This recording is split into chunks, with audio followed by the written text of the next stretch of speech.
Hello दोस्तों, wings India की इस बेहतरीन प्लेटफॉर्म पर आप सभी का स्वागत है। सबसे पहले आप सभी को महात्मा गांधी की जयंती पर आपको ढेर सारी शुभकामनाएं। आइए हम बात करते हैं बीएससी फर्स्ट सेमेस्टर जूलॉजी की यूनिट सेकंड की लेक्चर नंबर 5 में। लेक्चर नंबर 4 में हमने बात किया था किसके बारे में? इलेक्ट्रॉन ट्रांसपोर्ट चैन यानी कि ईटीसी के बारे में बात किया था कि ईटीसी होता क्या है, वो कैसे वर्क करता है। इन सब के बारे में हमने क्या किया था, विस्तार पूर्वक क्या किया था, वर्णन किया था। आइए एक छोटा सा रिकॉल कर लेते हैं कि एटीपी होता है, ईटीएस होता क्या है।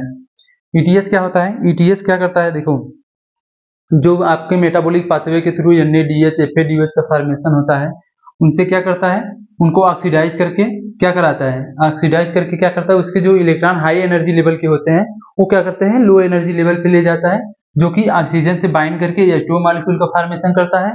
और जो भी तुम्हारे प्रोटॉन ग्रेडियंट होते हैं वो क्या करते हैं, तुम्हारे एटीपी सिंथेसिस पाथवे के थ्रू यानी कॉम्प्लेक्स 5 के थ्रू अंदर जाते हैं और एटीपी का क्या करते हैं, फॉर्मेशन करते हैं। इन सब प्रोसेस के बारे में हमने क्या किया था अच्छे से, यानी कि विस्तार पूर्वक क्या किया था, एकदम वर्णन किया था कि इसमें 5 कॉम्प्लेक्स होते हैं, complex 1, complex 2, complex 3, complex 4, complex 5।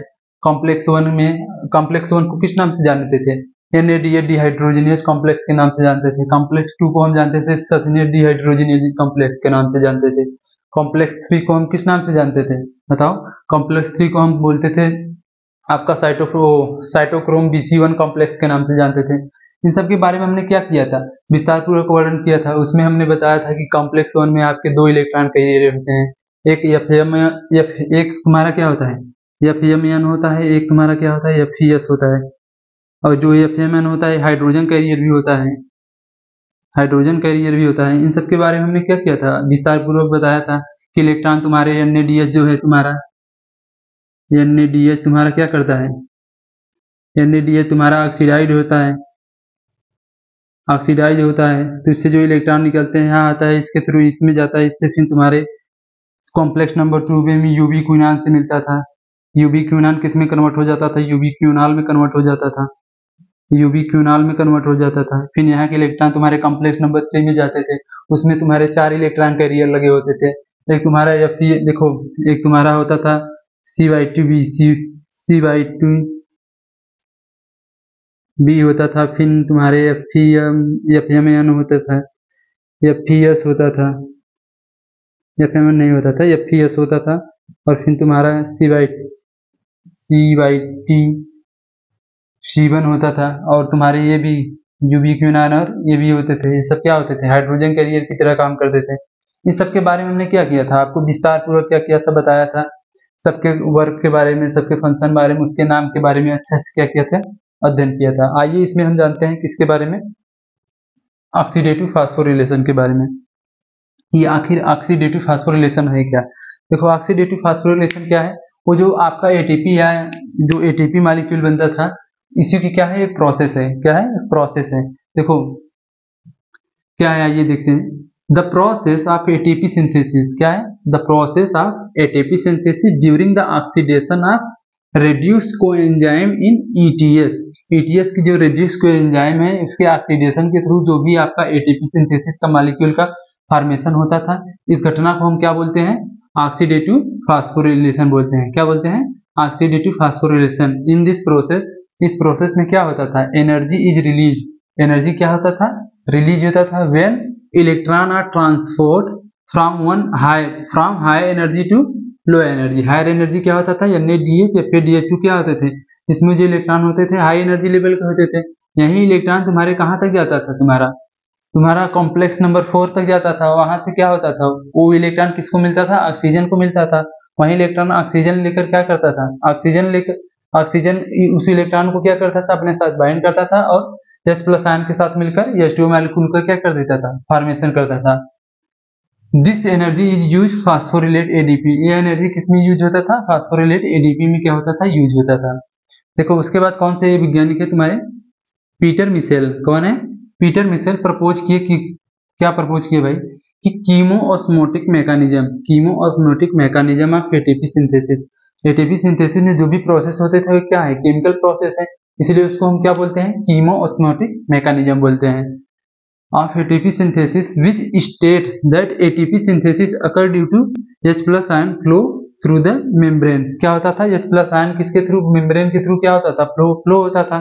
देखो मैट्रिक्स से जो भी तुम्हारे NaDH या फिर DH2 क्या होते थे, ऑक्सीडाइज होते थे, उससे जो भी H प्लस आयन निकलता था कहाँ आता था, इनर माइटोकॉन्ड्रियल मेम्ब्रेन की स्पेस के बीच में आता था, और वो क्या करता था, वहां से फ्लो करके कहाँ पर आता था, नीचे आता था, तुम्हारा ATP सिंथेटेज के पास आता था, कॉम्प्लेक्स नंबर 4 के पास आता था। उससे क्या करता था, नहीं ATP सिंथेसिस के पास आता था, वहां से अंदर जाके तुम्हारा ADP, वहां से अंदर जाकर ADP और प्लस इनऑर्गेनिक फास्फेट से क्या करता था, बाइंड करता था। इनऑर्गेनिक फास्फेट से जुड़कर क्या बनाता था, तुम्हारा ATP मॉलिक्यूल बनाता था ना। इस तरह से स्ट्रक्चर हम तुमको बनवाए थे, सॉरी, इस तरह से स्ट्रक्चर उसमें हम बनवाए थे। यहाँ से तुम्हारे H प्लस आयन क्या होते हैं, डायरेक्ट अंदर जाते हैं, ADP plus PI inorganic phosphate को बाइंड करने में मदद करते हैं, और तुम्हारा ATP मॉलिक्यूल के क्या कराता था, फॉर्मेशन कराता था। इन सब के बारे में किसने व्याख्या किया, पीटर मिशेल ने बताया कि इसके थ्रू क्या होता है, तुम्हारा ATP मॉलिक्यूल के क्या होता है, फॉर्मेशन होता है। इट इन्वॉल्व 2 स्टेप, इसमें 2 स्टेप इन्वॉल्व होते हैं। पहला कौन सा स्टेप है, development of proton gradient, development of proton gradient, और दूसरा क्या है तुम्हारा, प्रोटॉन फ्लो, यानी कि प्रोडक्शन ऑफ ATP मॉलिक्यूल। आओ थोड़ा सा इन सब के बारे में जानते हैं हल्का हल्का कि क्या होता है ये सब। देखो पहला क्या है, development of proton gradient. Proton gradient का डेवलपमेंट कैसे होता है, जैसे तुम्हारा कॉम्प्लेक्स नंबर 1 और कॉम्प्लेक्स नंबर 2। कॉम्प्लेक्स नंबर 1 में क्या होता था तुम्हारा, कॉम्प्लेक्स नंबर 1 में तुम्हारा क्या होता था, NaDH क्या होता था, ऑक्सीडाइज होता था। NaDH क्या होता था, ऑक्सीडाइज होकर क्या बनाता था, Na D प्लस बनाता था। क्या बनाता था, Na D प्लस बनाता था, और यहाँ से अपना इलेक्ट्रॉन निकालता था, FMN कहाँ भेजता था, FMN, और FMN कहाँ भेजता था, FES के पास भेजता था। और FMN तुम्हारा क्या होता था, हाइड्रोजन कैरियर भी होता था। यहाँ से क्या करता था, ये जो H प्लस आयन निकलता था इसका, ये कहाँ भेजता था तुम्हारा, इनर माइटोकॉन्ड्रियल, जो तुम्हारा इनर आउटर और इनर मेम्ब्रेन के क्या बीच जो स्पेस होता था वहां पर भेजता था। इस तरह से बना हुआ था ना तुम्हारा, इस तरह से बना हुआ था, तो यहाँ भेजता था। और तुम्हारा जो फिर कॉम्प्लेक्स नंबर क्या है, 1 है।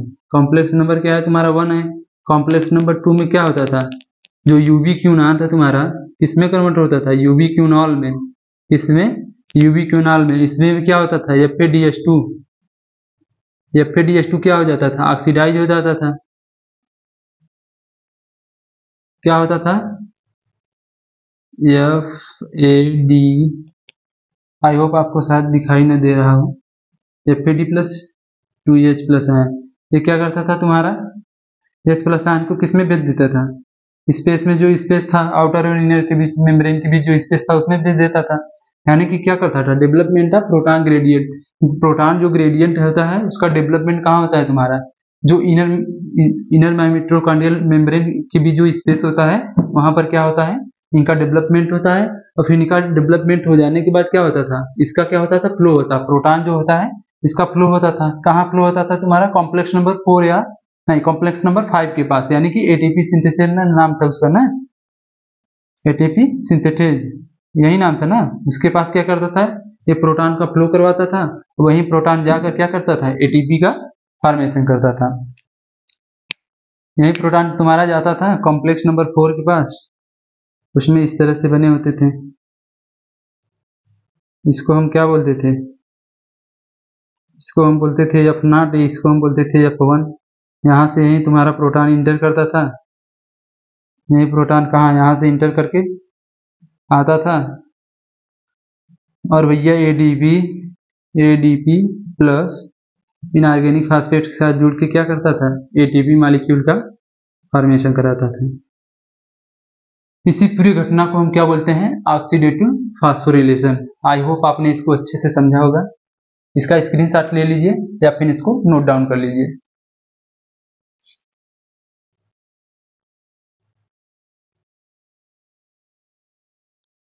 आइए दोस्तों अब जानते हैं किसके बारे में, आपका क्रेब्स साइकिल के बारे में। देखो क्रेब्स साइकिल क्या होता है, ये ऑक्सीडेटिव फास्फोरिलेशन का ही क्या है, पार्ट है।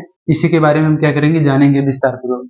देखो क्रेब्स साइकिल के और किस नाम से जानते हैं, TCA साइकिल के नाम से जानते हैं, और सिट्रिक एसिड साइकिल के नाम से जानते हैं।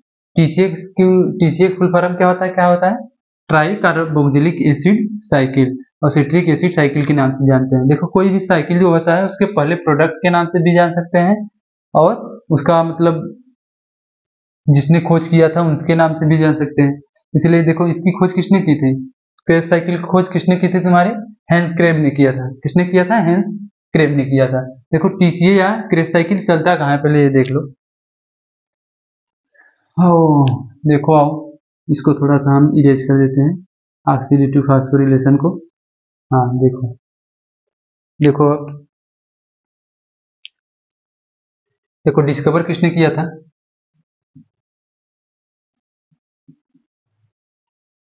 डिस्कवर्ड बाय हैंस क्रेब इन 1973 इन 1973 नहीं 1937 है, क्या है 1937 है। इसलिए उनको क्या मिला था, he got Nobel prize, Nobel prize.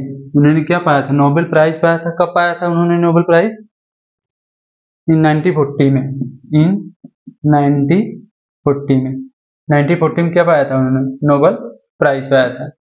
उसके बाद ये अच्छा कहाँ होता है, टीसीए साइकिल या क्रेब साइकिल कहाँ पाया जाता है, लोकेशन कहाँ होते हैं इसकी, लोकेशन, लोकेशन इसका लोकेशन कहाँ होता है, मैट्रिक्स ऑफ माइटोकॉन्ड्रिया। कहाँ, मैट्रिक्स ऑफ माइटोकॉन्ड्रिया कहाँ होता है, मैट्रिक्स ऑफ माइटोकॉन्ड्रिया में होता है।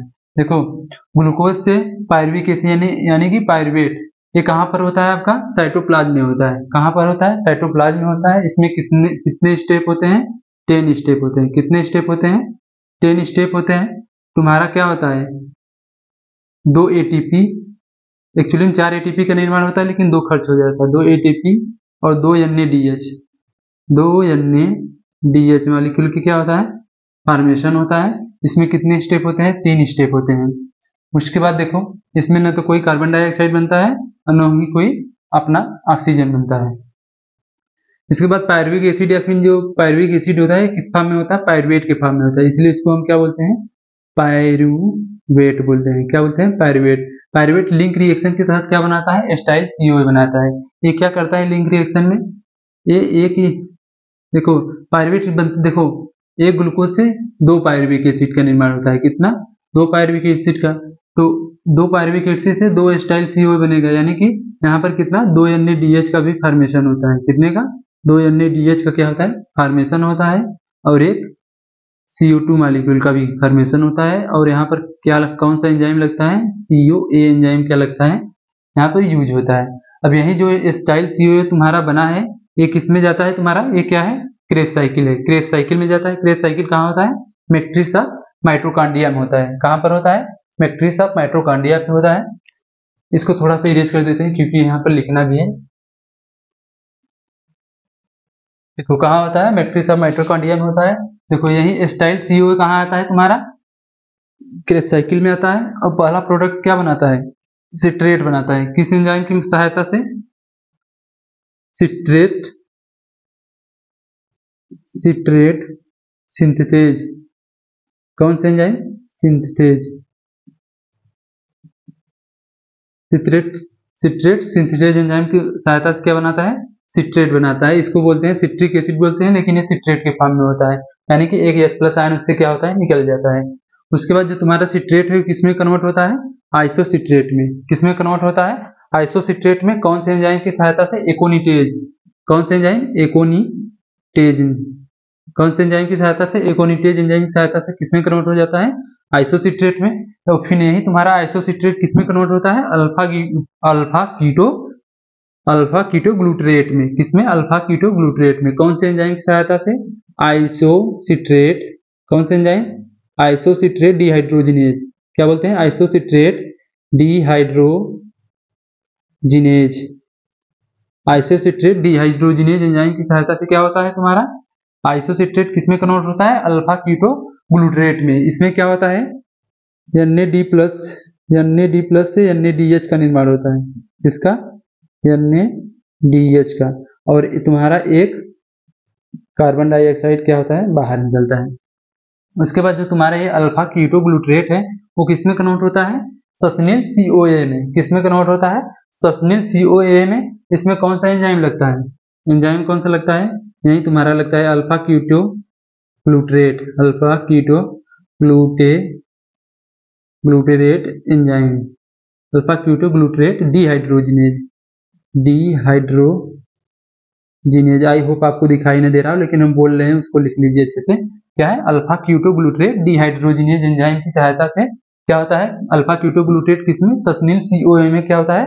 कन्वर्ट हो जाता है। सस्निल CoA में। इसमें भी क्या होता है? एक कार्बन डाइऑक्साइड बाहर निकलता। देखो जहां डिहाइड्रोजिनेज होगा वहां पर तुम्हारा NAD प्लस किसमें कन्वर्ट हो जाएगा? तुम्हारा NADH में। किसमें? NADH में। और कार्बन डाइऑक्साइड क्या होगा?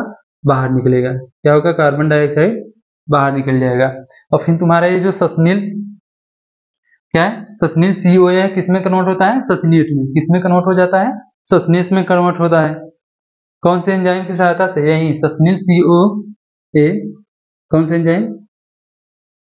सस्निल CoA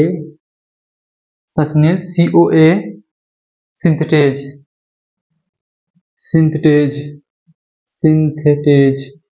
सस्निल CoA सिंथेटेज। इसमें क्या होता है तुम्हारा? जो GDP होता है, किसमें कन्वर्ट होता है? GTP में। GDP क्या है? Guanosine diphosphate. ये किसमें कन्वर्ट हो जाता है? गुआनोसिन ट्राइफॉस्फेट में। एक इसका रूप है, ये तुम्हारा ATP का क्या है? एक रूप है। उसके बाद जो तुम्हारा सस्नेट है वो किसमें कन्वर्ट होता है?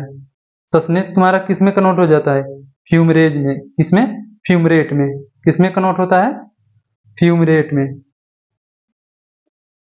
सस्नेट किसमें कन्वर्ट होता है? फ्यूमरेट में। कौन से एंजाइम की सहायता से? सस्नेट डिहाइड्रोजिनेज। इसमें क्या होता है तुम्हारा? FAD प्लस किसमें कन्वर्ट होता है? FADH2 में। किसमें? FADH2 में। किसमें कन्वर्ट होता है? FADH2 में। किसमें कन्वर्ट हो जाता है? FADH2 में कन्वर्ट हो जाता है। और फिर तुम्हारा जो फ्यूमरेट है, फ्यूमरेज एंजाइम की सहायता से फ्यूमरेज एंजाइम की सहायता से क्या बनाता है? मैलेट बनाता है। ये मैलेट तुम्हारा किसमें कन्वर्ट होता है? ऑक्जेलोएस्टिक एसिड में। कौन से एंजाइम? मैलेट डिहाइड्रोजिनेज एंजाइम की सहायता से किसमें कन्वर्ट हो जाता है? और यहाँ NAD प्लस किसमें कन्वर्ट होता है? किसमें कन्वर्ट होता है? NADH में। किसमें कन्वर्ट होता है? NADH में कन्वर्ट हो जाता है। और यही तुम्हारा फिर किसमें जाता है? सिट्रेट से जुड़ता है। फिर कौन से एंजाइम की सहायता से? सिट्रेट सिंथेसिस से। यह साइकिल क्या होता है? कंटिन्यू बार बार चलता रहता है। यह साइकिल क्या होता है? कंटिन्यू बार बार चलता रहता है। देखो एक पायरुविक एसिड जो एक क्रेब साइकिल से तुम्हारा देखो 1 2 और 3 तुम्हारा NADH, 3 NADH, एक FADH2 और एक GTP का। किसका? एक GTP का निर्माण होता है। इन सब का क्या होता है? फॉर्मेशन होता है। और 1 2 दो जगह से कहा जाते हैं कार्बन डाइऑक्साइड बाहर निकलते हैं। 2 कार्बन डाइऑक्साइड क्या होता है? रिमूव हो जाता है, बाहर निकल जाता है। और देखो अब इसको कन्वर्ट कर लो ATP में। एक क्रेब साइकिल से कितने ATP का फॉर्मेशन होता है? देखो 3 है ना, 3 NADH है, 3 3 का 9 ATP। कितना हुआ? 9 ATP। और एक FADH2 से 2 ATP का फॉर्मेशन होता है, 2 ATP। और एक GTP तुम्हारा 1 ATP के बराबर है। ये तुम्हारा कितना हो जाएगा? 9 2 11 1 12। एक क्रेब साइकिल से कितने ATP का? 12 ATP का फॉर्मेशन होता है। लेकिन ये क्रेब साइकिल कितनी बार होती है? अगर ग्लूकोज का जारक हो रहा है तो कितनी बार होगा? 2 बार होगा। इससे क्या करो? 2 से क्या कर दो? मल्टीप्लाई कर दो। क्या कर दो? 2 से मल्टीप्लाई करोगे कितना हो जाएगा? 24 ATP। कितना? 24 ATP मॉलिक्यूल का क्या होगा? फॉर्मेशन होगा। इसको अच्छे से क्या कर लो? याद कर लो कि तुम्हारे TCA या फिर क्रेब साइकिल में किसका कितने ATP का फॉर्मेशन होता है? 24 ATP का। 2 बार जब चक्कर लगाया जाएगा। आई होप आपने इसको अच्छे से समझा होगा। और बेहतरीन ढंग से इसको याद कर लो, क्योंकि क्या है, ये तुम्हारा अगले नेक्स्ट मतलब जो तुम्हारा तीसरा या फिर चौथा सेमेस्टर है उसमें भी क्या है, क्रेब्स साइकिल के बारे में दिया गया है, लिंक रिएक्शन के बारे में, ग्लाइकोलिसिस के बारे में दिया गया है, इसलिए इसको अच्छे से याद कर लो। और ऑक्सीडेटिव फास्फोराइलेशन में पूछेगा तो आप अगर इसको बना देंगे तो अच्छे से आपको क्या मिलेगा, नंबर मिल जाएगा। आई होप आपने इसको अच्छे से समझा होगा। वीडियो पूरा देखने के लिए धन्यवाद।